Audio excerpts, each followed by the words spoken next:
first half of Champions League quarterfinal matches being set in stone, with teams like Aston Villa and Borussia Dortmund being knocked out of the competition. After very close and entertaining wins from the underdogs, but it did not matter at all with the end of the PSG and Barcelona still reaching to the semifinals. Yesterday's set matches were just intense. I had the multi-stream on at Paramount. I was watching games back and forth. Those first, we'll just get into the Aston Villa PSG game, and that game was just, after 2-0 PSG, I thought it was over. I thought, Aston Villa had a good run in Champions League. I thought it was just gonna be ended with. It was ended like that. But then they were starting to get the comeback. McGinn scored a banger. Konsa scored a header. Who else scored? Tielemans scored also, and the comeback was looking alive. I thought they were getting the comeback. They looked really good attacking. PSG just, out of nowhere, just stopped performing. And Aston Villa had so many chances during the match. Konsa header missed one. Asensio had a shot. Rashford had a shot. But it was mainly Donnarumma. Donnarumma was a key factor to that PSG winning. I think he was the main reason why they won. PSG did not look like PSG yesterday. And Aston Villa could have scored 4 more goals if it wasn't for Donnarumma. So, if you see the last week's matches, I knew Aston Villa was going to do a performance. Aston Villa is a group of players, and, as a team as a whole, which I'm just a huge fan of. I really like what they did. They brought in players that I actually like I actually said, they should 100% sign these players. And Onana, they signed, these players. And to make it this far in the Champions League is just, it's amazing to see. It was something that I wish Newcastle sort of did preparing for the Champions League. They didn't do much 2 seasons ago when they were in the Champions League, and they also did beat PSG that year. But I don't think they brought in reinforcements like how Aston Villa did. That's why I feel like they were more prepared. Mid-season, the Premier League, Aston Villa were, slimping. They were like 10th place.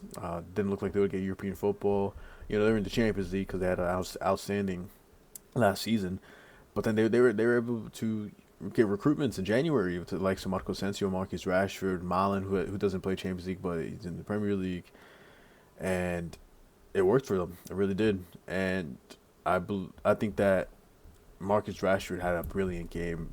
I'm not sure why they subbed him off. Sure, you need to put in your top goal scorer, Oli Watkins, but Marcus Rashford was really that main pace of the team during that game. He had an amazing shot, but even a better save from Donnarumma. And amazing. He's the reason why Konsa didn't score a header, but it was the reason why Konsa got the goal. Marcus Rashford was able to go through the defense and pass it straight to Konsa. I knew the second when Marcus Rashford had the ball, he was going to do something with it, and that's what he did. His set pieces are amazing too. Konsa should have scored that header 100%. And Maatsen also had a chance, literally last second of the game, but it was a save by Pacho.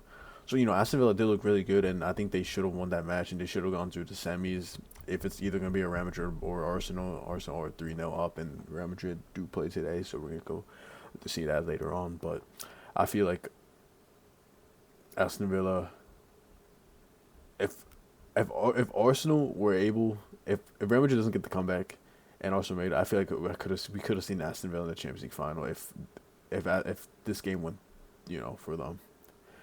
That's pretty crazy to see. Aston Villa could have really made it to Champions League finals. They beat this PSG team because I 100% see Aston Villa beating Arsenal. Arsenal, they aren't this powerhouse of. Don't get me wrong, they're one of the best teams in the world. But out of any of the teams in the Premier League, at the moment, you can beat Arsenal. A team can beat Arsenal. So Aston Villa could really, over 2 legs, they could have made it to the Champions League final. PSG is scary. They are really scary. I think their key thing is their wingers, and their wingers are really unpredictable. I'm a Madrid fan, and Vinny, every time he has the ball, I know what he's going to do, and I predict it, and he's going to lose the ball, and that's what he does. But when I see Dembele or Do or Kavicha or Barcola, they have 4 wingers that can start in 90% teams in Europe, and that's scary for Arsenal.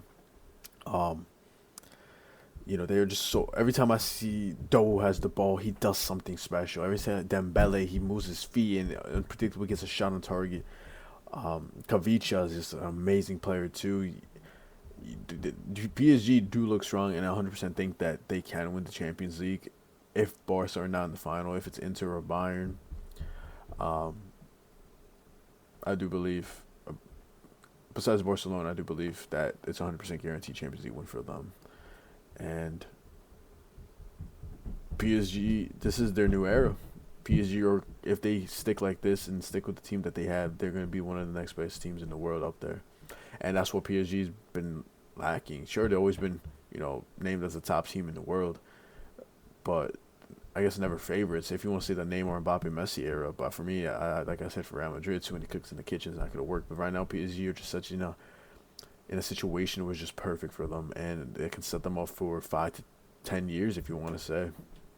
And the future for PSG look really good, and especially if you get this Champions League win, I guarantee the players wouldn't want to leave. That's what Kavicha joined PSG. I was really surprised because Napoli were in a title race. Sure, they weren't in European football, but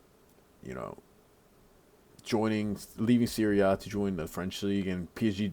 Don't get me wrong, PSG did not look good towards the beginning of the season, in Champions League. So I was really surprised with that. But then it turned out their way. And PSG are now heading to the semifinals, waiting on to face Arsenal or Real Madrid. But this was it for Aston Villa versus PSG.